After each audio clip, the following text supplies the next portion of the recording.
What actions have you taken towards the inclusion of other religions? So in terms of religion, we offered a significant amount of religious tolerance towards other people and what they wanted to believe in. And that did provide a sense of centralization in the population by allowing people to do what they want to do in terms of religion, believe what they want to believe. Can you give some examples of innovations that have been spread on the Silk Road under your rule? So under our rule, many innovations were spread, and not only innovations, but also other ideas, like the compass from China, papermaking from China as well, and gunpowder.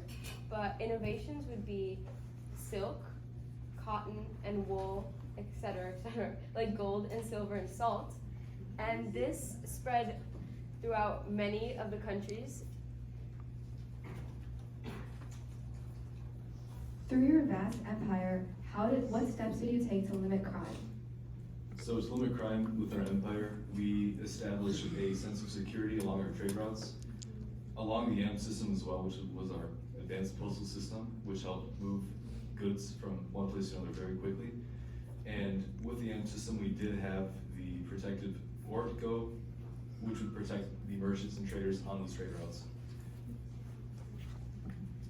How have Mongolian women benefited under your rule? We outlawed the kidnapping of women. Women were able to fight in war and could achieve greater leadership. Women under the Mongol Empire had more rights.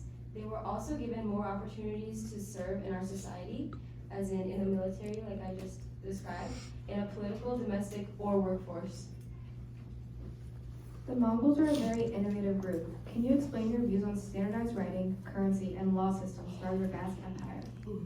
So the first writing system was created specifically for the Mongolian Empire, which greatly helped unite our empire and create literature. We did also introduce gold and silver coins, which was a form of currency, which helped unify our trade element of our empire. We also had integrated the first written code into our law system, which was a big step for modern society. No further questions. Why did you feel the need to invade and destroy so many cities with their inhabitants still present? Well, in a sense, you can ask other empires in the same time period the same question. You can ask the Crusaders the same question because they also did feel the need.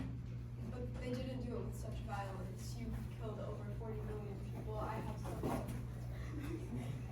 Oh. So would you like to bring that over to the defendant and have him explain?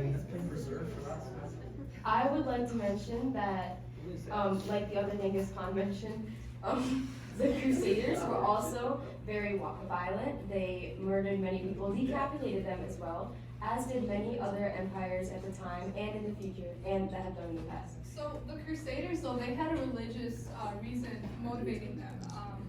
Can you establish maybe a motive for why you would go out to conquer so many empires? To unify all of them. Before Mongolia was even an empire, it was distinct tribes.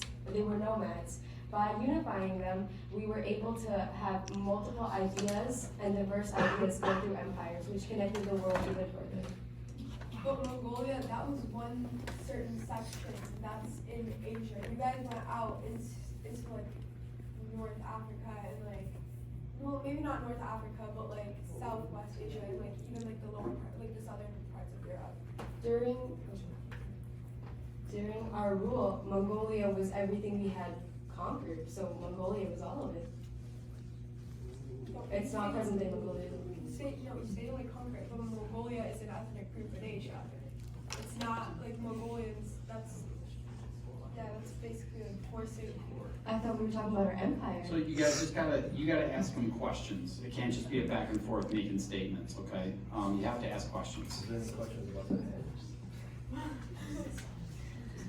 Did you take pride in the uncivilized actions you and your empire did, including the first documented use of biological biological warfare? Can you elaborate on biological warfare? So, the Mongols were known for, in one battle, catapulting, bodies that they knew, dead bodies that they knew were diseased with the bubonic plague, over city walls in order to terrify and, infect the civilians there. Well, in order to keep our population safe and away from bubonic plague, that was one of the more logical approaches to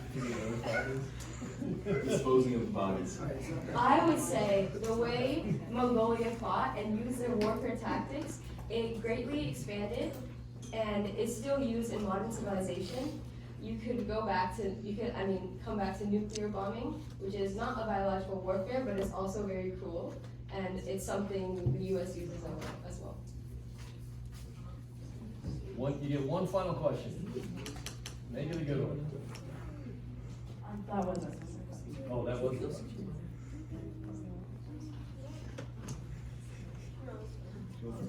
That's it, thank you.